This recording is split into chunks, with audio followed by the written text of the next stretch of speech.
Hello, everyone. Welcome to Just Chat. I'm Uncle Dominic. Sorry for the delay today. We have a little bit of a hiccup of our technicality, but that's okay. So let's get to it because it's perfect for today.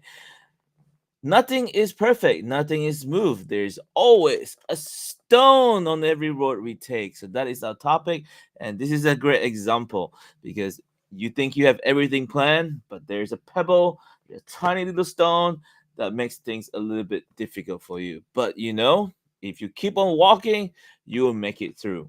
I have this analogy that I always tell my students before about an ant, right? If you put a stone in front of an ant, what do the ant do? Right? The ants will walk around it. They will not climb over the stone. They will walk around it. But if you put many stones and block the passage for the ant, eventually the ant will slowly figure out that he needs to climb over the rock, over the stone. Right? So this is pretty much it. This is what we are trying to figure out today. All our troubles in our life, and we want to get over it. That is the mindset that we should have. So, joining us today, we have Pat. We'd like to invite Pat to the show. Welcome, Pat. Hi, thank you very much. It's great to be here. Thank you. How are you today? I'm great. It's a beautiful day. I think I'll go walking this afternoon. Nice. Where are you located actually? I've never asked you this. I'm up in northern Arizona in a town called Prescott at Oh, about 5,200 feet. nice, nice. Okay, so let's get to it. So everyone knows who you are. You're Pat, obviously. You just mentioned it. And what they didn't know is you're an author, right? I'm an author and I have a podcast as well. Oh, nice. Excellent. Could you tell us a little bit more about your book and about your podcast? Yeah, my book actually came out of my podcast, which is called Bump in the Road. It's on all major platforms, but you might want to start at the website bumpintheroad.us. And about a year and a half into the podcast, I realized I was hearing these amazing stories. They're all stories about how you navigate life's bumps. And the wisdom that came out of these stories was just incredible. So I just had to write a book. The first book has 15 stories in it. And we talk about things like identity, illness, um, isolation, connection, all the things that we all go through throughout our lives. The next book is going to be Bump in the Road Strong Women, focusing on some of the traits of some of the incredible women that I've interviewed. And that is great because you put all their stories in a place where everyone can access to it. A book, right? So that's amazing. Absolutely. And they're nice short chapters. I mean, it's just a few pages. It's a story. I include some stories from my life that coordinate with the stories of my guests just to introduce me. But the book's really about my amazing guests and the wisdom they bring to the table because nobody gives us a roadmap for life. And we will all hit some pretty significant bumps. And there's no one way to navigate this, but what we can do is listen to how others have navigated similar circumstances, and we can learn so much from each other. That is great. And once we read this book or know some experience that people had, it does it change the perspective we have on our life itself? I hope it does. One of the things I did to kind of pull the book together was I included a final section that looks at some of the very key things that people did in order to navigate life's bumps. I mean, almost everybody learned to pivot their perspective. They learned to see any experience from multiple perspectives because the reality is it's a story. And once you start telling your story three or four or five different ways, you realize it's a matter of what do you want to create? How do you choose to react? And you have lots of options. I talked a little bit about authenticity and how important it is to be true to yourself. When you're not true to yourself, things will not work out. And if there's one thing you can do is just pause, be with yourself, and find your own truth, and that will take you through any situation. I think too, in this final part of the book, I talk a little bit about rewriting our stories, about the importance of our mind. That is incredibly important to me. I went through 6 years of cancer treatment. And in going through that, I really honed in on my mental health. And one of the things I realized is I had control over how I saw things.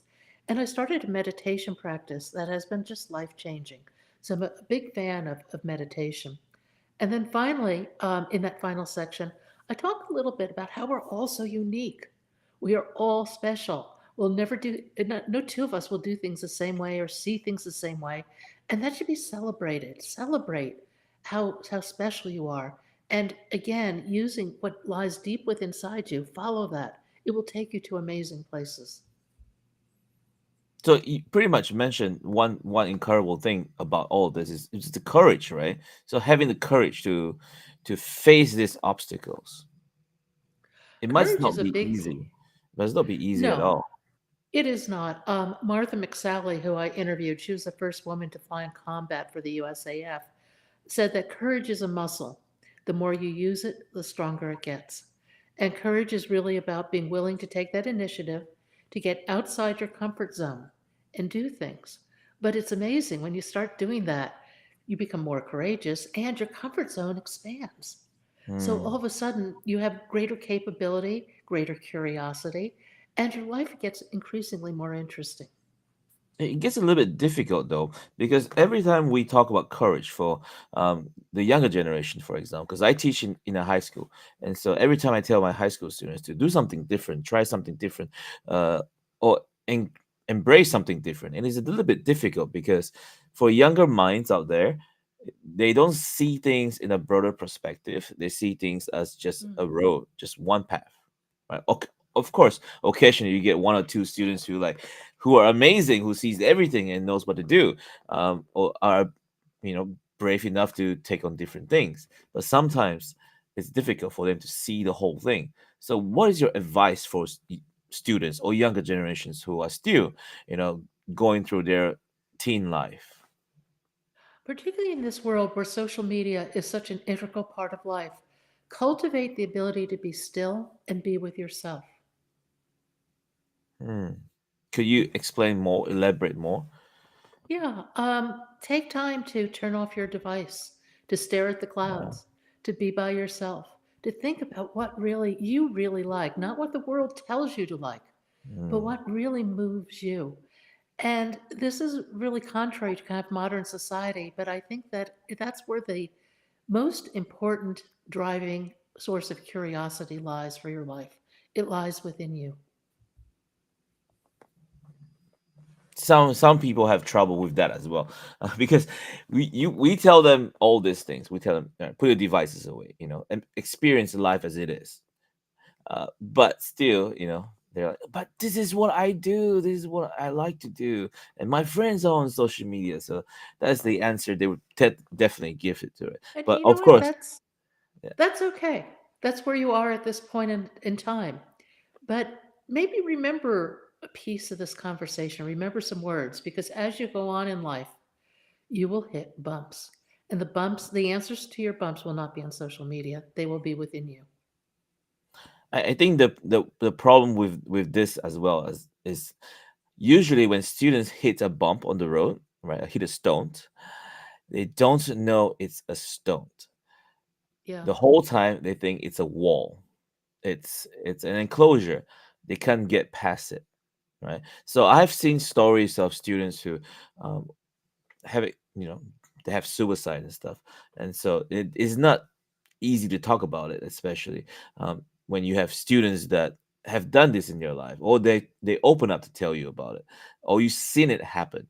And how can we help these young students from knowing that it's just a stone, it's just a pebble, right? It's just something, just a bump in the road, because it's longer. It's so I how think how compassion's a key piece of it.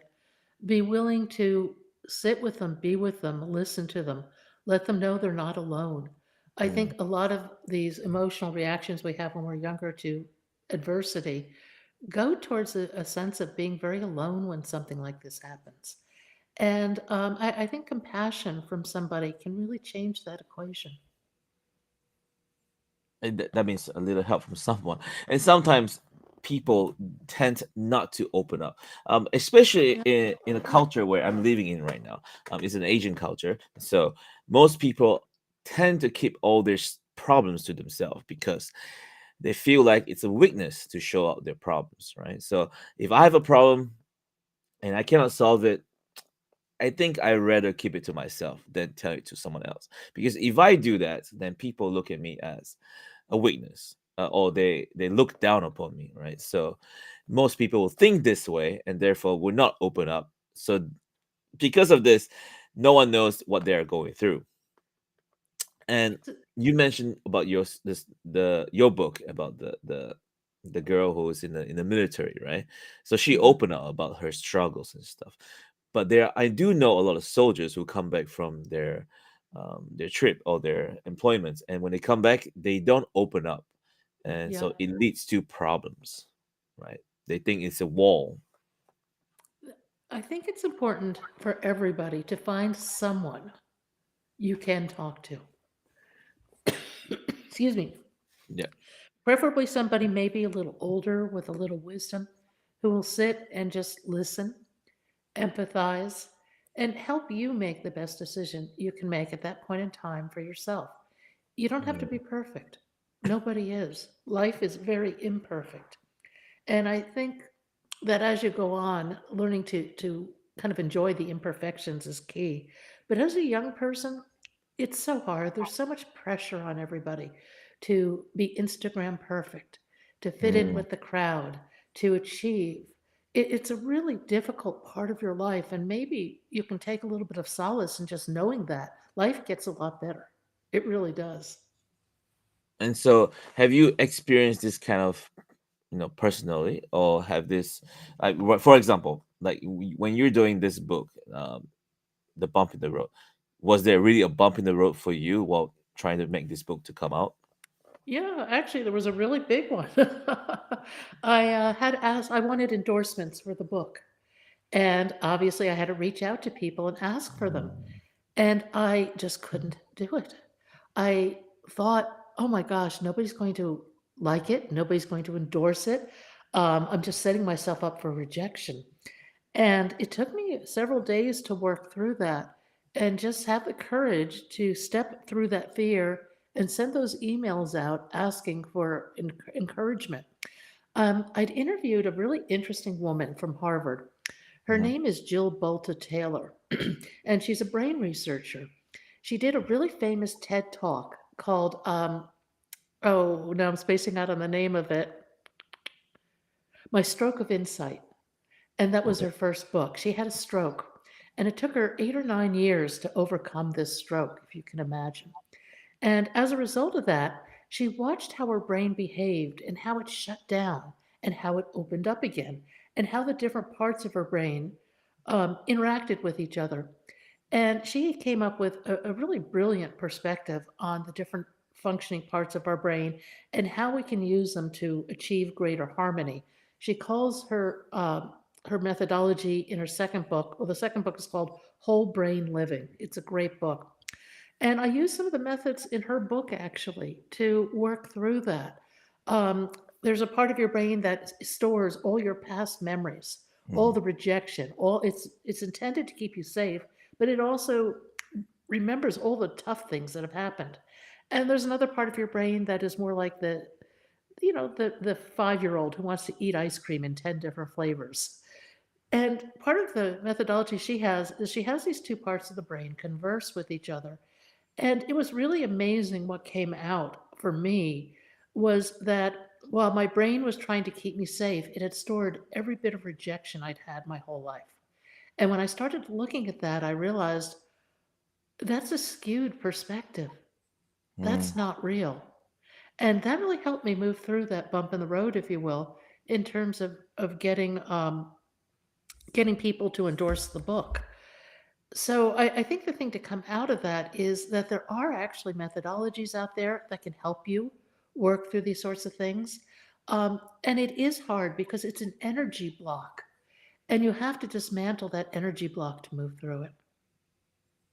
I have similar problems with this as well, with this two mindset thing. Mine was, I usually call it a protective mindset. For example, Mhm.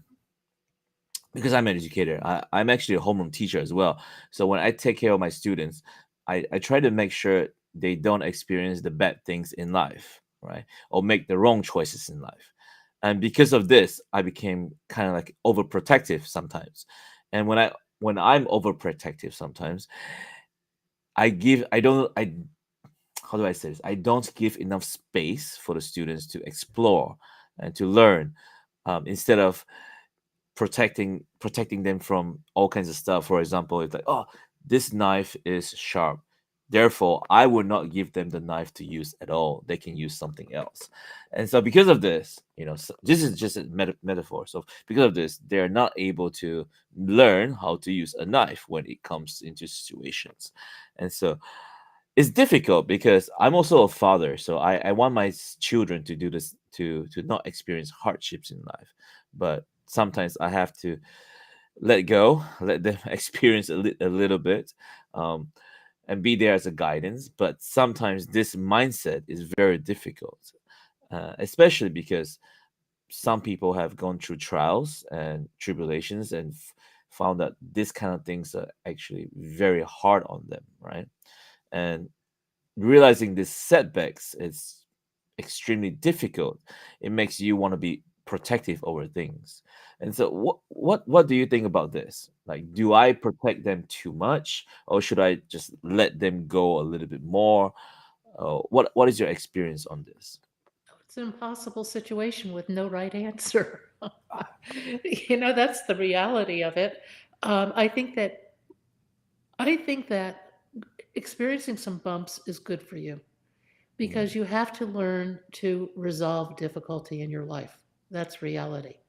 And with the guidance of a parent, you can resolve it in a way that is healthy and beneficial to you and a learning experience. And I think that's a really important piece of parenting. And I think it's an incredibly difficult piece because teenagers don't really want to listen to their parents. And I think that sometimes you just have to let them make their own mistakes, but be there to pick up the pieces. I was actually watching Wonka. Have you watched Wonka? No, I haven't. Okay, so but anyway, so the beginning of the story of the movie. It's just something a little bit interesting because he was experiencing setbacks in life, and they were showing it, But he has this one thing that is, like, he's so positive, like all these things happening to him. It's like he's turning into a positive outcome, but still it becomes negative again. But he still keeps doing it. I'm like, wow, this is such a great movie. I'm glad my kids are watching this. I'm like, it brings so much positivity. Oh, of course, although it's not real, but in real life, I wish we were like this most of the time. Um, I bad interviewed things one do. woman. No, I'm sorry, I didn't mean to interrupt, but I interviewed one woman who was putting together a personal development curriculum for Mhm. kids. And I thought, what a brilliant idea, because it makes you aware of so many different things. And those things are vital in terms of learning to navigate life. I Yeah. would love to see personal development as part of the school curriculum. I do love that. I wish they have this when I was in school. I mean, I have so much setbacks in life. I'm like, what do I do? How do I overcome this? There are people who pass on in my life, relatives and stuff. I'm like, or people close to me. How do I overcome this? And all the time I hear is, give it time, give it time. You will grieve it, and you give it time. But how do you handle the grief? How do you overcome it? And there are people who tell me give it time, and there are people who tell me there's no way to overcome it. You just have to experience it. I'm like, and so what do I do? Just just do what you do every day. I'm like, so I wish people will give some great advices or places where younger generations can find good place to get great advice. Because like you mentioned, they use social media, and which is the one reason why I put my stuff out on YouTube, on social media right now, so that young people who are following me or stumble upon this page, upon this video, can find out a little bit clue on what they need to overcome their life, right? Problems. Because right now, probably the most bumps do they have in their life is probably breakups or from relationships, boyfriend and girlfriend breakups. I mean, for this kind of things, we think is very small, very tiny.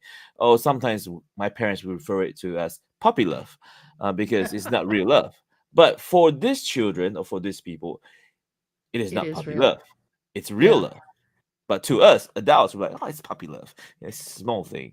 But for them, it's real love, you know? And they experience a breakup, and sometimes they feel like it's the end of the world. And so they take their own life, sadly. And it still does happen around the world daily. It's kind of sad. And so every year, there is always news report on the newspaper, and I read it, and it's always showing how many figures of how many people passed away, how many people do suicide, and things like that. It's difficult, you know. I You wish know, in some way we can help these people or help ourselves at the same time, because sometimes we experience setbacks that really change our perspective and makes the question, why is there a stone? Well, we don't know it's a stone. We're like, why there's a huge rock in front of me? Why is this going on? I mean, I bet you felt the same way when you were going around, getting publishers to publish your book that you mentioned, and you have these setbacks. You're probably asking questions like, why? Why is this happening? I'm oh, trying to do something good, and there is something stopping me from doing. Why? Do you ever think that? oh, of course. Several of my guests have brought this up, and it's a really good point for all of us. When you hit a bump, rather than asking, why is this happening to me? Ask, why is this happening for me? Mm, What can I learn? How can I get stronger? How can I avoid future circumstances like this? What role did I contribute? What other options are out there now that I've hit this bump? In the case of a breakup, there may be there almost inevitably is a better person down the road, that you're going to have fun with. I think that asking why is this happening for me can maybe change your internal dialogue a little bit. mm. That is great. I wish people would think that way. Kids, so students out there, if you're watching this, think about, why is this happening to you? Why is this happening? Because we can learn something. I mean, there's also a religious side to this. I won't bring it too much, but people Mhm. tend to say God make this happen so that you can learn from it. But at the same time, I also wonder, why does God want me to learn this? It's so terrible. People will say things like that, and so it is true. But I don't know. So I feel like you said, we should think that there's something else along the road that might be better out there. Maybe a beautiful tree, something that goes on. Uh, Recently, I had a vacation. I took my family out to uh, down south to where the beach is, right? So, and to have fun there, to experience the ocean, to relieve stress. But to get there, you need to drive 2 to 3 hours long, and it's difficult. Like of course, for my children, they just sit in the car, enjoy their drive there. But for me, I have to stay awake, and it's very difficult to stay awake for 2 3 hours on a drive journey. And it's for me, it feels like, oh, this is a huge trial. I need to stay awake. And then when I get there, I was like, oh, this is great. Relaxing by the beach, enjoying the ocean. It feels like there are things out there that is bigger than just the small problems we are having. I think I want my students and my children to know that there's bigger things out there than just small things, and we tend to look at it just as a big thing, whatever's happening right now. But technically, there's more to it. There's more to it. You mentioned in your website, the bump in the road dot in the US, and so everyone look there. There's this link over there for her website, so please check it out. There's a part where she talks about side trips, right? This is her podcast, right? And so there is a thing that I was reading earlier. It's about quitters, campers, and climbers, Mm. right? Now this is very interesting, because if you're climbing the mountain and you decided to give up, what could you tell us a little bit more about this? I don't want to take Yeah. away from your No, shine, it's but not yeah. my story. It's actually a story that Eric Weinmayer tells. He was one of my guests on the podcast. He's a world famous mountain climber. He went blind at 16 years old. And you can imagine how he felt isolated, angry, afraid. I mean, it was just imagine that how terrible, how hard that had to be. And fast forward, he ended up climbing Everest, the seven summits, and he kayaked these wild river rapids down the Colorado River into the Grand Canyon. Just an amazing feat. All these things are just incredible feats. And he went on to found a not for profit called No Barriers USA. Great group. Anyway, Eric tells a story, and this is a story that seems to resonate with everybody. He divides the world into three groups. Now, these groups are fluid. We all move between them all throughout our lives. The first group are quitters. They're self evident. The next group, which is the vast majority of people, are campers. They want Mm, the status quo, they want to go along with the crowd, they don't want any bumps. Now, in all fairness to campers, particularly older campers, they may not want to put their head out of the foxhole because life's just gotten too tough. They just want things to go along. Very few people are climbers. Now, climbers can be campers, campers can become climbers. I mm, am personally fascinated by what does it take to move from being a camper to a climber? Because when you become a climber, that's when you're really living your best, most wonderful life. And I think the more climbing experiences you have, the more you're drawn to mm. getting out of your comfort zone, to pursuing the things that you love, and to really having a unique life that suits you. I want to share an personal experience as well. I have a student of mine, many years ago. She was during high school at that time, and she came to me once, like, Dominic, why do you come to Taiwan? I was like, well, for one reason, I got married and I came to Taiwan, so that's the easiest way to say this. But there are, of course, the steps that I take to come to Taiwan is a little bit difficult. There are risk that's involved and figuring out Hmm. what I need to do, especially because during that time there I couldn't speak a little Chinese at all, and and going to a different language speaking country is crazy. So I take courage, take steps to do this, right? So and now I'm here. I've been here for almost 16 years longer now. So it's almost a lot of my life in Taiwan. But I mentioned this to my student and I told her, it's like, well, you have to figure out what you want in life, really. And so she says, I hate studying. I said, everyone hates studying. I hate studying as well. And so she decided, like, what should I do? She asked me, what should I do, Dominic? I was like, well, find things that you like. What do you like? I was like, I like things that you like. I'm like, there's so many things that I like. I'm like, and so she says, I want what you're doing on your journey to become who you are at that time. And at that time, I'm thinking, like me at that time, am I that great of a person? I'm just a teacher. I mean, I don't do great stuff. That's what I think, right? Mm. And so she's like, yeah, so tell me more. So I told her a little bit more. And I mentioned that, well, right now, you need to focus on your studies, you know, learn all these things that the school is offering you. And eventually, when you reach the age that you can move out of your home, decide what you want to do in your for career, then you go for it. And at the same time, you'll be experiencing love and all kinds of things. And so she's like, okay, all right. So she did this after she finished her high school. She met someone, obviously, and I think she's right now traveling around Taiwan and also traveling the world uh, on a bicycle. And she finds that this Oh, is her joy right now. Is I'm like, great for me on a bicycle. I would not do it because it takes too much effort to ride a bicycle, around, especially around Taiwan or around the world. And but this is what she found, and this is changing her, and she's showing it on social media. I'm like, great. I feel it's like this is great. This is what everyone should find in their life. Figure something out, and go through with it.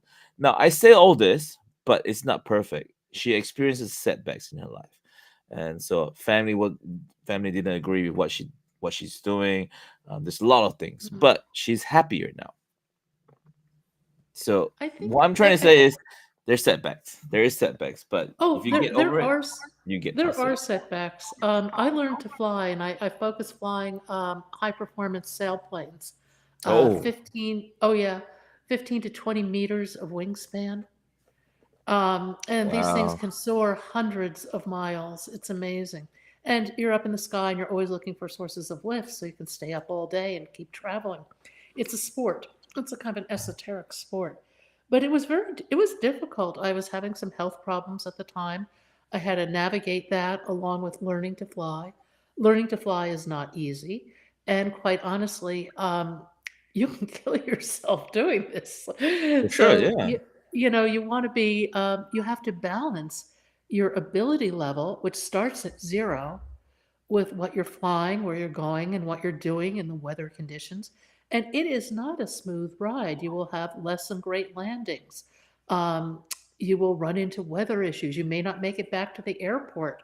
There are all sorts of things that happen. And what you have to do is just, oh, I don't want to say this, but I'm going to just kind of suck it up and All right. learn. What did you learn? Why didn't you make it back to the airport? Did you find a safe place to land? How was your flight? Did you accomplish the goals that you set out?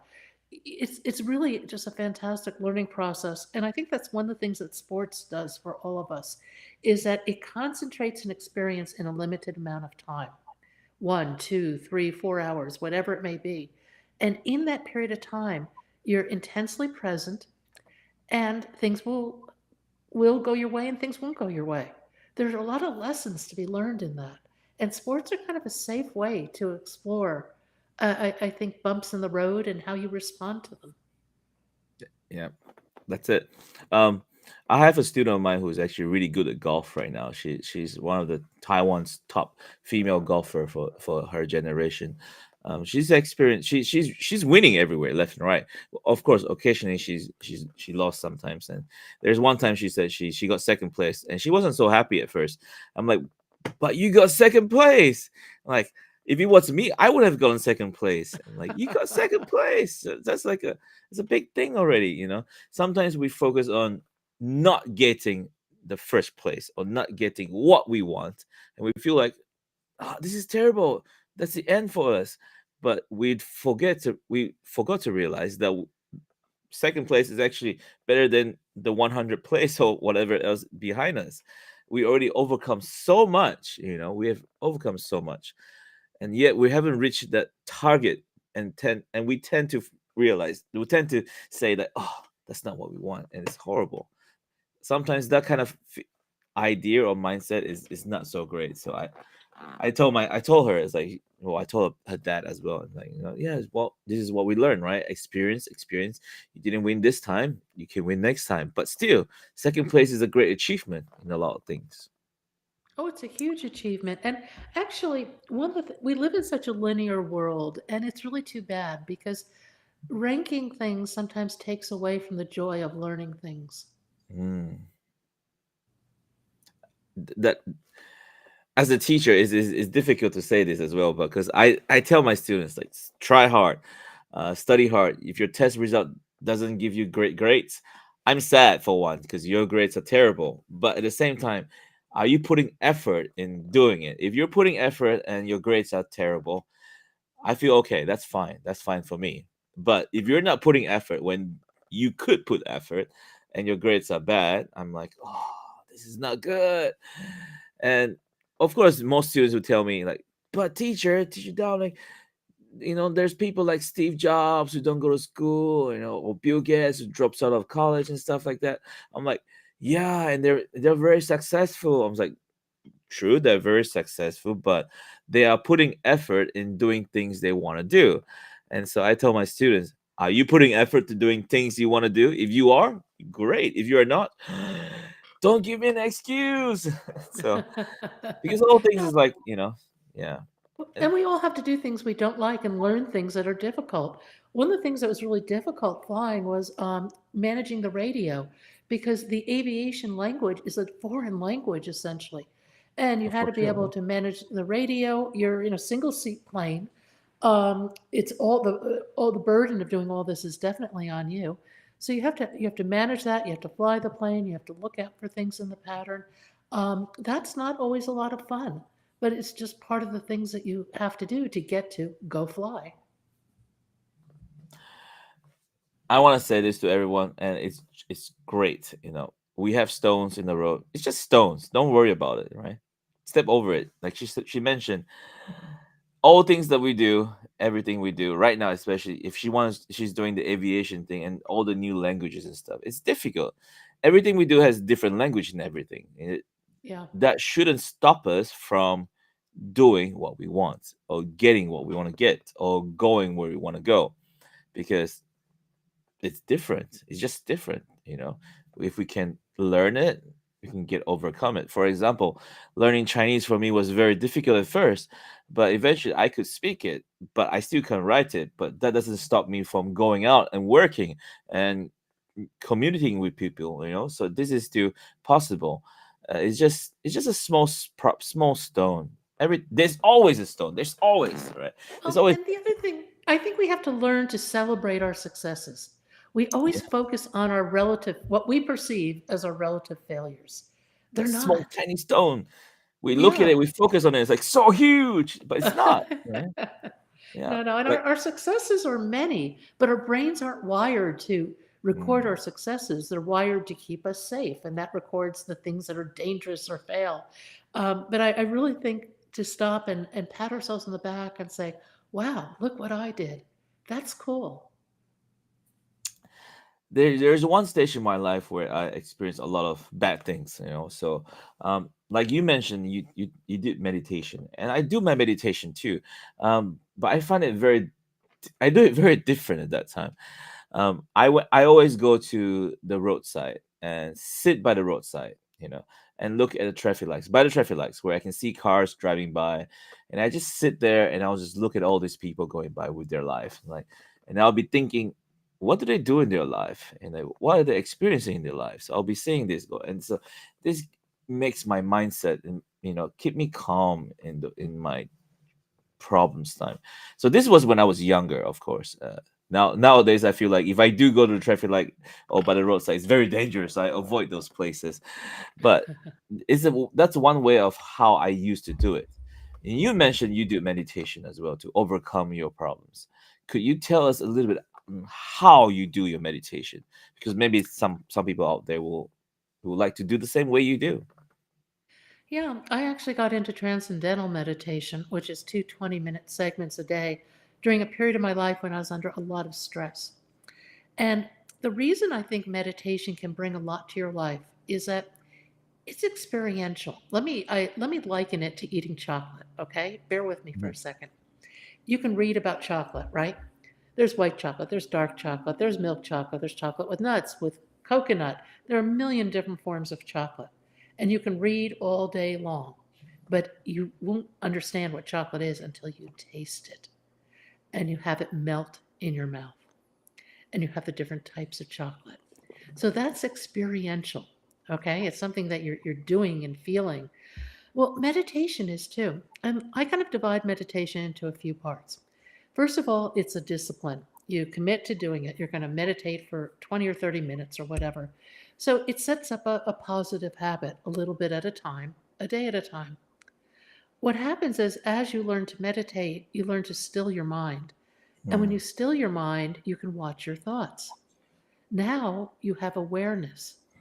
You don't have awareness until you learn to still your mind because your mind's just running. It's a monkey mind, it's just running all over the place. So now, with the ability to observe your mind, you have choice. What do you choose? You're not just reacting. And that's where, going through that type of process, meditation is actually experiential. It's where learning occurs. You find peace and joy and magic. And now that you know that and you have felt it, just like you've tasted chocolate, you can bring that into the rest of your life. So over mm, time, I often say a meditation practice is absolutely game changing because you discover peace, joy, silence, which is such a contrast to this busy, noisy, active world we live in. It mm. opens up another dimension that you might not otherwise see. Man, I want to go out right now and buy chocolate right now. It's like all I'm Meditate on the thinking right now is chocolate. about There you chocolate. go. Yeah, Yeah. meditate on the chocolate.